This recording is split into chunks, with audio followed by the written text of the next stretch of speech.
Okay, we're going to get into the Word. Does anybody like the Word? You just like the Word? We're in the year of the Bible, and if you haven't been participating, maybe you're new to the church, or maybe you got involved and you thought you could finish the whole year reading the Word every day, but you haven't been, it's okay. You can jump back in, and that's what I like about the Word. This week we moved into 1 Samuel, and in fact you started reading about Hannah yesterday. And I'm going to talk about that in a minute. But if I look a little extra sad today, you're reading it right, because my mom is not even in town. And my mom is 76 years old, and she's never been asked to travel and speak anywhere. But this weekend, she's speaking at a church in Houston, and they flew her in and everything. And so I had to work on 2 sermons this week, and helping my mom.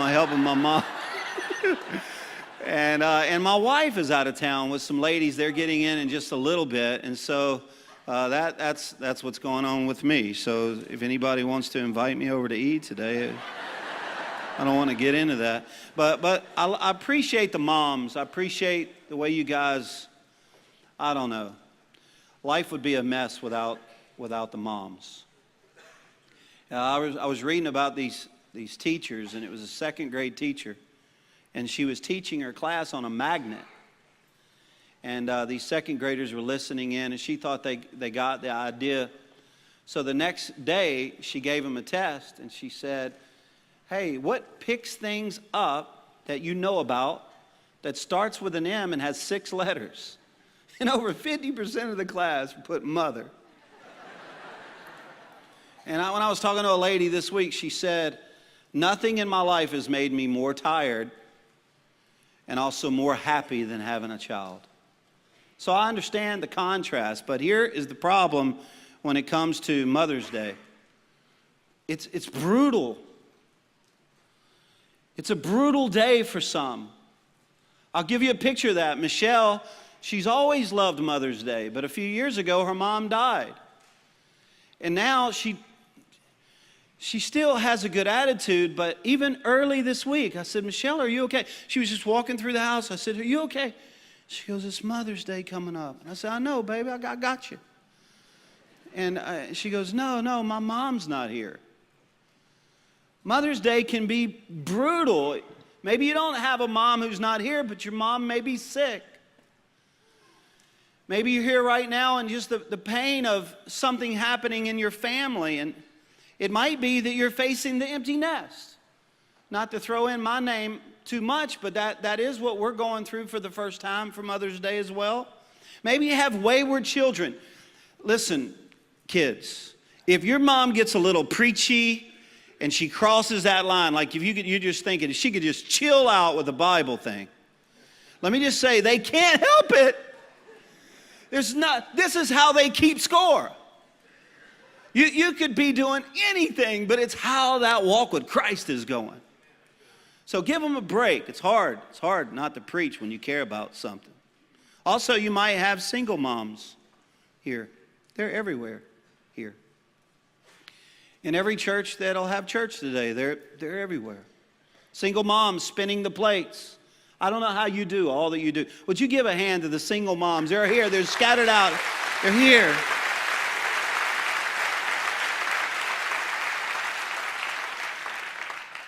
They got ladies that are here. This is tough, man, to preach on Mother's Day, because there's ladies that are here, they can't have a child. Trying to figure out the whole thing right now. Maybe through study, maybe through adoption. But the pain of that, the weariness of that. We have moms that are here from blended families.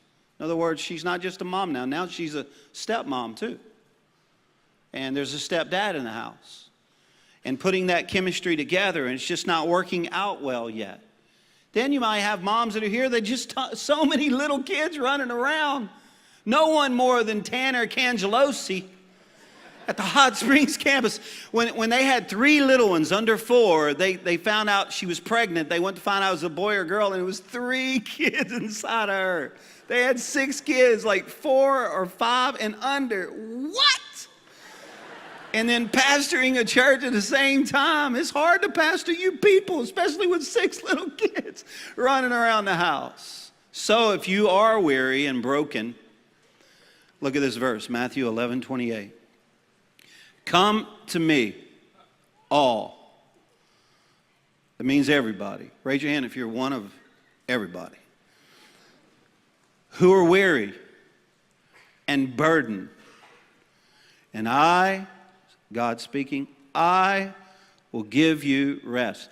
One time, the founding pastor of the church that I was a part of for a long time, my pastor is actually going to be speaking next weekend. On Saturday night, we're changing up the service where he's going to be speaking about family and marriage. And I highly recommend that you come. On Sunday, he's going to speak an entirely different sermon to all of us. And we're going to have a lot going on. It's like a celebration. The end of the school year, the beginning of the summer, however you want to look at it, it's going to be a celebration time next week. It's going to be powerful. This particular gentleman is probably the best teacher of the word that I know. And I always learn something that changes my life forever whenever he speaks. But he was asked, go back to this verse again on the rest. He was asked, what is the Spirit of God like? And he described it in one word, and I think it's the right way. And that's rest. Everybody say rest. So if you don't have that rest, like you don't have it for whatever reason, you can get it from the Spirit of God. My wife, I remember Michelle, she was preparing for Mother's Day to speak on Mother's Day. She's done that about 2 or 3 times, and my goodness, she does not like speaking. The worst day of my week is when Michelle is speaking on the weekend, and that whole week is actually bad. And so she just can't stand doing it, but the Lord lays it on her heart.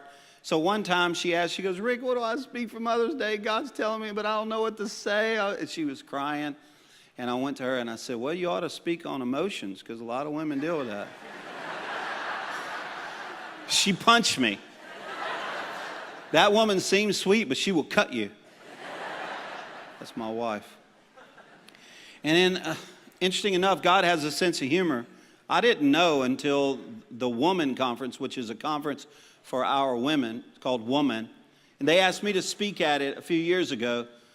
And what I didn't know at that time is I had never had a Red Bull. And somehow I have a reaction to Red Bull. This has happened 2 different times now. So I drank it. I was like, man, there's a lot of estrogen in the room. I need some Red Bull. Where's some Red Bull? And I drank it. And what I didn't know is that it made me emotional. Serious. This happened. Anybody there would remember, especially the men. But I stood up in front of all the ladies and said, ladies, great to be here. And I want to thank the men for helping out in the back. You brothers are amazing. And I was thinking it was the estrogen until I had my second Red Bull. And it was at a men's conference. And I was so messed up. It's so good to be with you, brothers. And so I don't drink that stuff anymore. We're in the year of the Bible, and that is a true story, man. I have some friends that were at both of those events. This week we were reading about Hannah. Hannah is the wife of Elkanah. Interesting enough, though, he had 2 wives. Can you imagine? Oh, my gosh. And he had 2 wives. And one, her name was Hannah. You probably heard about Hannah. But the other, her name was Peninnah. Peninnah had kids, but Hannah couldn't. So Peninnah, she was vicious, always slamming Hannah because she couldn't have a kid. I got kids, you don't have kids, what's up, you know? And Hannah, what she did about it is she ran to the house of God. As a woman of God, they just like, man, I want to be in the house of God. That's why one of the best attended weekends of the year is Mother's Day. And one of the weakest attended weekends of the year is a Father's Day. They get it. And you can see that Hannah, she went for God. Like, she took this burden and she gave it to God. And Eli, the priest, you read this yesterday, he looked at her, and Eli was wicked. I mean, yes, he was a priest, but wow, this guy was messed up. And he looked at her when she was praying in the house. He goes, you're drunk. That's what it is. You're just a drunk. That's why you're wailing and all this. And she answered Eli. Look what she said. Hannah replied, no. I am a woman who is deeply troubled. and I was pouring out my soul to the Lord. Pouring out my soul to the Lord. I don't know if you are a mom or just a lady, but it's for the men as well.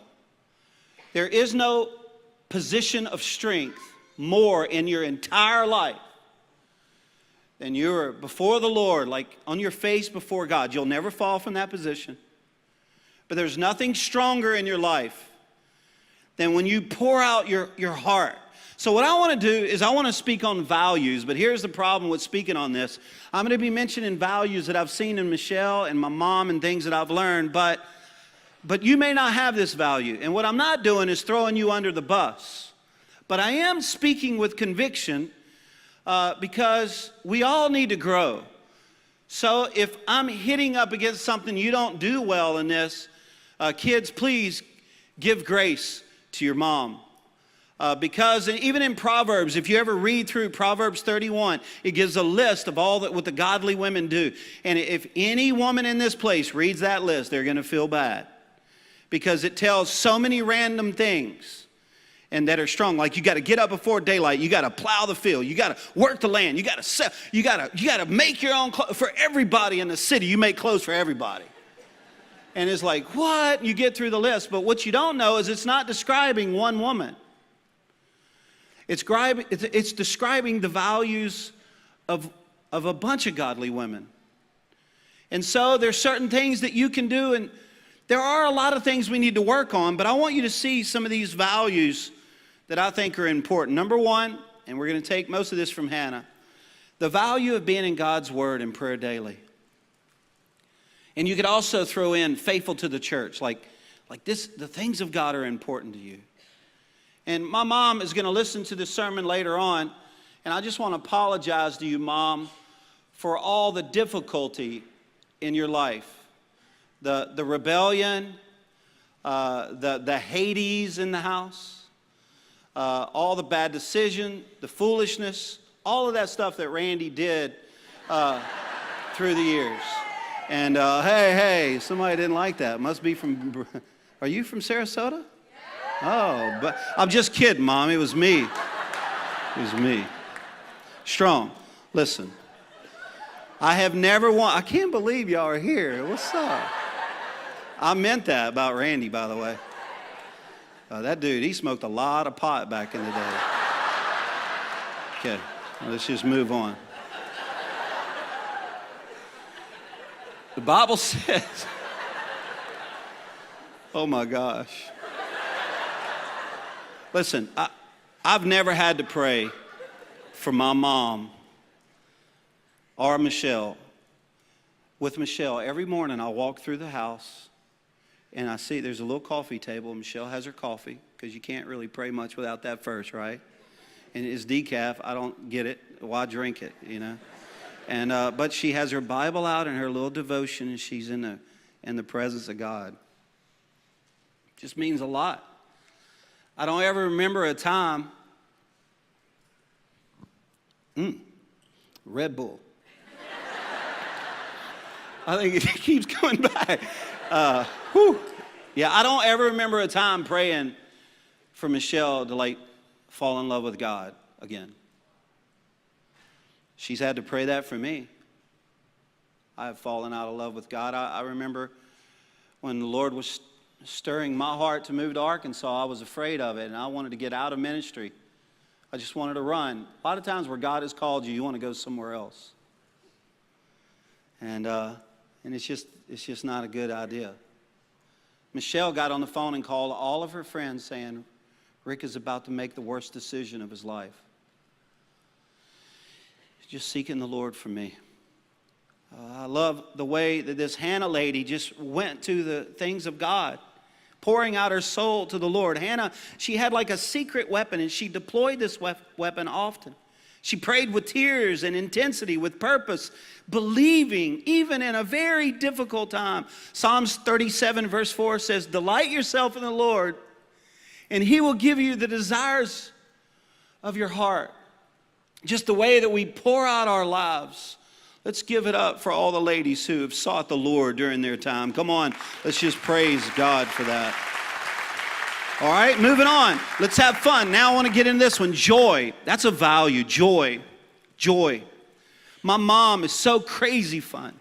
I love joy. Speaking about Randy and I get on the phone. He pastors an incredible church in Florida, and Randy and I call each other all the time. And we get to laughing so hard that we can't take it. We literally, this week it happened. We were on the phone, and we were laughing so hard we both had to hang up. We just hung up. That's my brother. Joy. Listen, joy comes from the Spirit of God. My mom, I'm so glad she's joyful. I posted this on Instagram some time back. This is my mom doing whoop whoop. Now watch me whip. Now watch me nae nae. Okay. Now watch me whip. Watch me nae nae. Now watch me whip. Watch me nae nae. Okay. Now watch me whip. Watch me nae nae. She dances like Randy. 1 Samuel. Mom said this to me today. She's preparing her sermon. She goes, Rick, do you remember this? Do you remember when you used to suck your thumb? And I was like, this wasn't recent, right?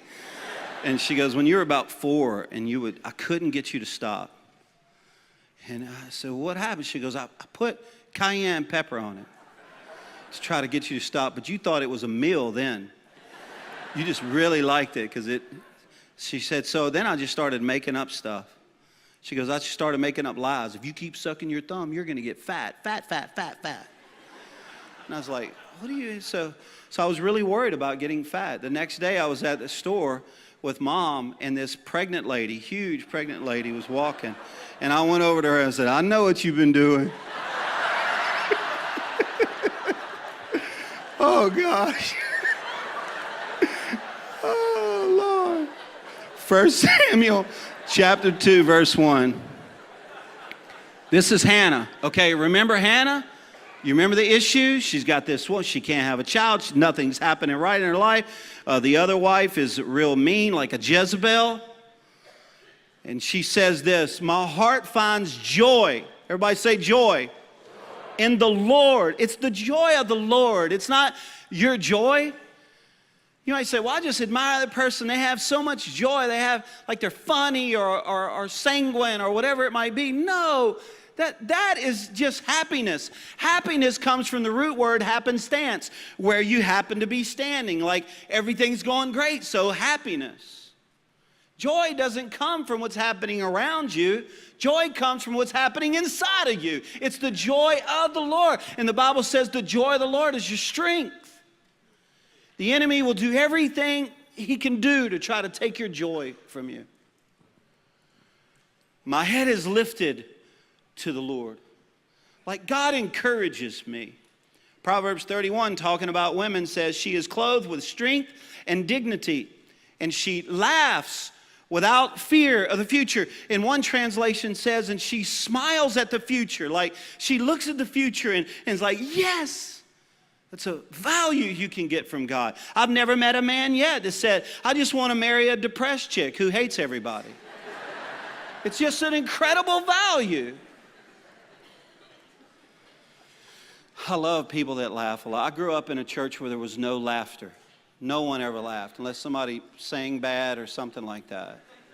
I remember as a kid, they would sing about the joy, but they had no joy. I remember, we got the joy, joy, joy down in our heart. And we'd say, where? Down in our heart. Where? Down in our heart. This is literally how we'd sing the song. And the rules, it was all me. We have a father-daughter dance every year in our church. It's amazing. The dad if we would have done that back in that church, they thought you would go straight to hell if you danced with your daughter or anything. They were against premarital sex because they thought it would lead to dancing.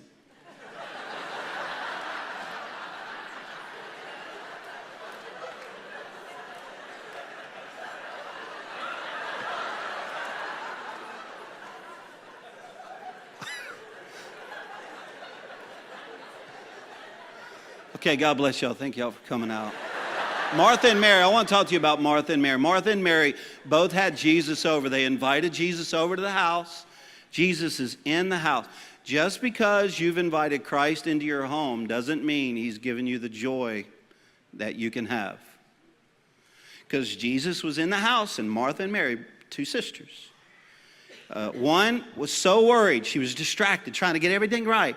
I got to get everything right, Jesus. I got to get this right. Got to get the kids right. Got to get the food right. Got to get life right. Got to get it.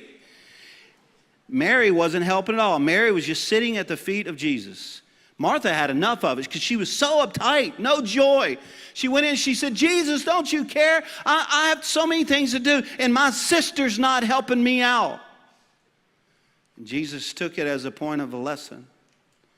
And he said, Martha, Martha. Have you ever called your name out twice? Woo. Martha, Martha. Few things are necessary, really only one. And your sister Mary, she's chosen the one. I was talking to a man recently, and he was telling me about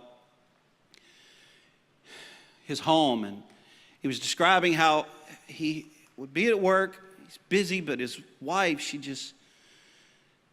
didn't have the joy. She lost her joy, and he was describing that.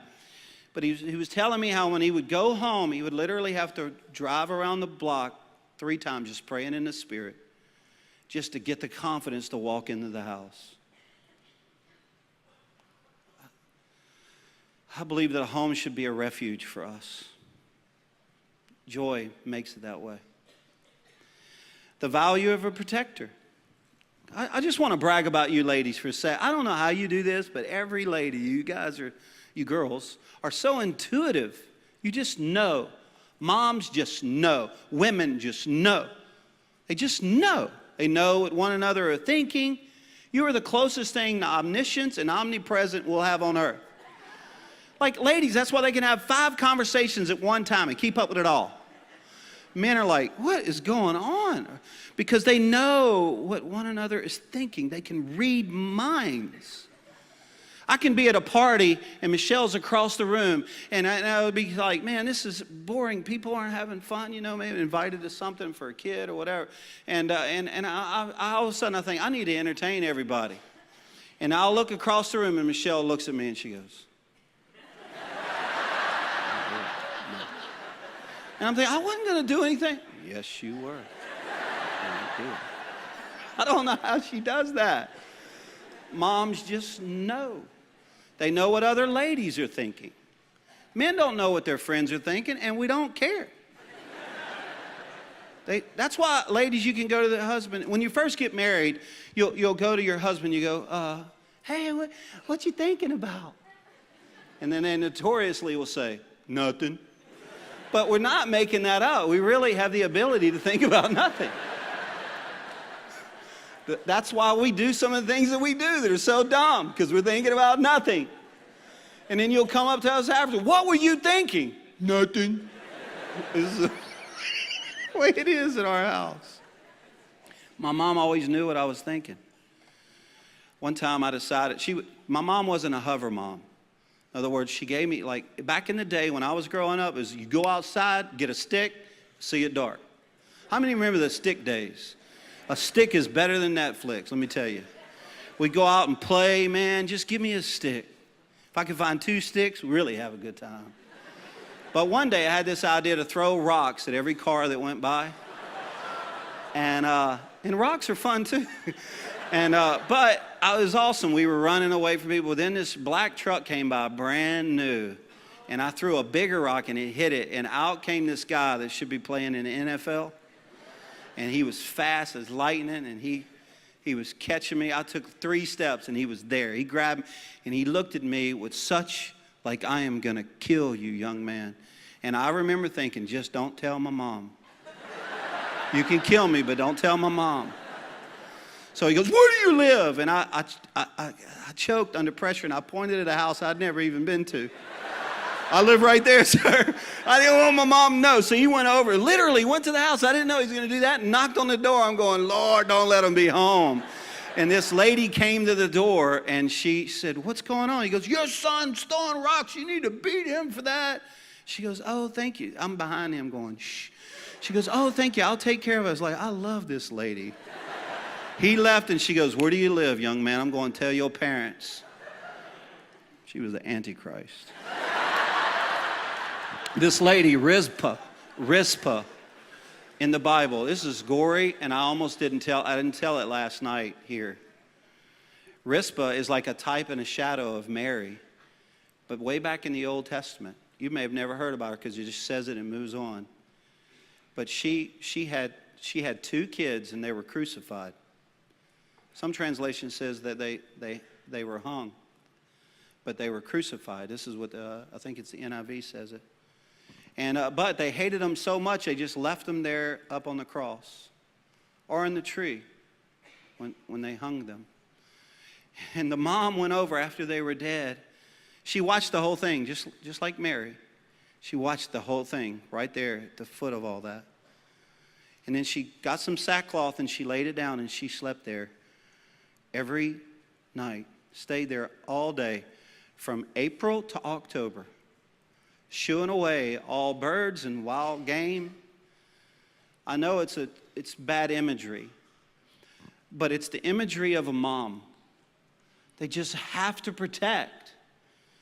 They want to be there for their kids. The value of conviction. I'm not going to talk about this one long, but I'll read this verse and go to the last one. For we know, brothers and sisters, I'd never seen this verse before, all the times that I read through Thessalonians. Brothers and sisters, loved by God, that he has chosen you because our gospel came to you, not simply with words, but also with power, with the Holy Spirit and deep conviction. Everybody say deep conviction. My mom never tried to be my friend. Oh, we're friends now. My mom was a friend of God. She didn't care about popularity with me. She protected me. Mom, I want to go do this. What is it? Tell me all about it. Well, it's this, and I was lying the whole time. Well, this is really nothing. We're just going to read our Bibles, whatever. And tell me more about it. She'd make phone calls. I couldn't go to events. I couldn't go to certain movies. But my mom was just holding on to conviction. She had this conviction that was unmovable. But here's the last one I want to talk about. The value to forgive the unforgivable. The value to forgive the unforgivable. I want to remind you, Hannah was dealing with Peninnah, who was constantly saying, you're nothing. You can't have kids. You're a loser. But she never, please get this, she never let bitterness hit her heart. There's something about a person who loves God that will not allow, they're like, no matter what happens to me in my life, I'm not going to get bitter. I'm going to be one that forgives. Jesus one time had Peter. Peter went over to the house, to the place where Jesus was. And he said, Jesus, he was trying to impress the Lord. And he said, Jesus, how many times do I have to forgive somebody who really makes me mad? Is it 7 times? He was saying 7 because Jewish law said you had to forgive 3 times. So he doubles it, adds 1. He's trying to impress Jesus. So he said, how many times? 7 times? He thought Jesus was going to go, wow, Peter, that's good. You'd be willing to forgive that much. But no, it's really only 3. That's not what Jesus said. Jesus said, no, it's not 7 times that you have to forgive. It's 70 times 7. And Peter's like, Jesus was not saying 490. Because if you know how many times you have forgiven, then you haven't forgiven at all. So Peter didn't get it. So Jesus goes into this long story about a king who forgave his servant $12 million, if I'm not mistaken. Maybe it was $17 million. And he was about to throw him in prison because he owed this money. And this man, just like you when you went to Christ, he said, King, please forgive me. Forgive me. I'm sorry. Just let me take care of my debt. And the king was moved with compassion like your God. And he said, okay, I forgive you. But that servant left that spot. Next minute, left that spot, walked out. You would have thought he'd have been like, I can't believe I've been forgiven. It's the way we should live our life. I can't believe I've been forgiven. But that's not what he did. He walked out and he saw a friend who owed him like $8. And he went over to his friend and he started choking him. Because Roman law said you could choke somebody if they owed you money. And I'd love to bring that back. Anybody with me? So he was choking him and he said, give me back my money. You owe me $8. And the king saw it and he goes, hey, I just forgave you $12 million. Look at, apart from me. Called in the jailers. should bring him. I think the reason why we don't forgive is because we forgot how much we've been forgiven. So recently, and I'm going to close with this, recently Michelle and I were going to watch a movie, and what movie do you think I ought to watch? I was thinking of I like intense movies. Always have to try to sell her on that stuff. And I named about 3 incredible movies. She goes, no, I was thinking about Cinderella. I was like, Lord, help us, Lord. So you could probably guess what we watched. Cinderella. And Cinderella went through a lot with her stepmom. And I just want you to think about all the people that have hurt you. A parent, a kid, a friend, a business partner. And I just want you to see life. So for the ladies, this service is not for the men. This is for the ladies. If you don't like this service, men, come back on Father's Day. This is for the ladies. And we put together a montage of the movie Cinderella. And I want you to see how she forgave what could have been unforgivable. Check it out. Her stepmother and stepsisters ever misused her. And by, they considered Ella less a sister than a servant. And so Ella was left to do all the work. This was a good thing, for it distracted her from her grief. At least that was what her stepmother said. And she and her 2 daughters were more than happy to provide Ella with lots and lots of distraction.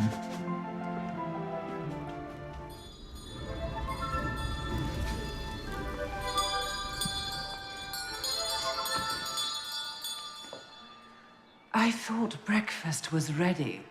It is, madam. I'm only mending the fire. Oh, in future, can we not be called until the work is done? Who's this for? Is there someone we've forgotten? It's my place. Oh, it seems too much to expect you to prepare breakfast, serve it, and still sit with us. Wouldn't you prefer to eat when all the work is done, Ella? Or should I say Cinderella?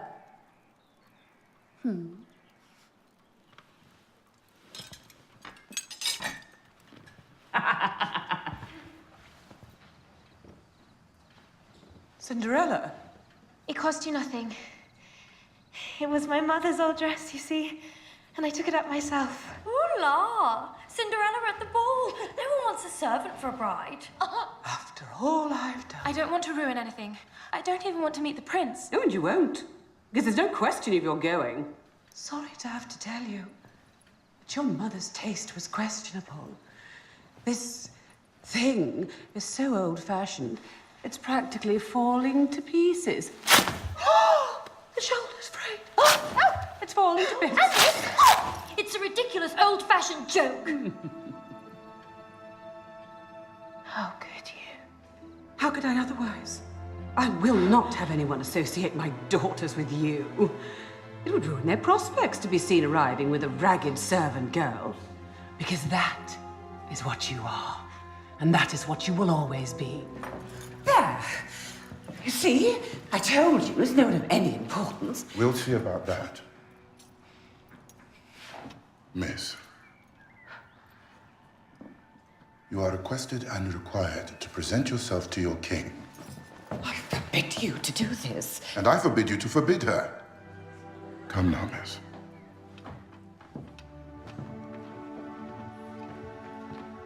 Just remember who you are, you wretch.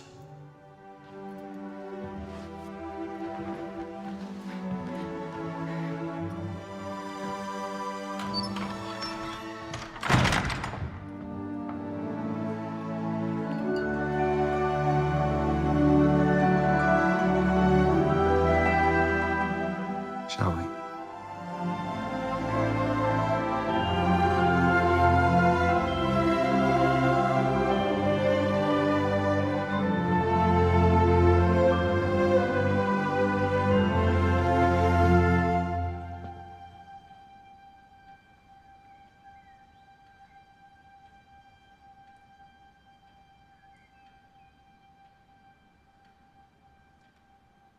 I forgive you.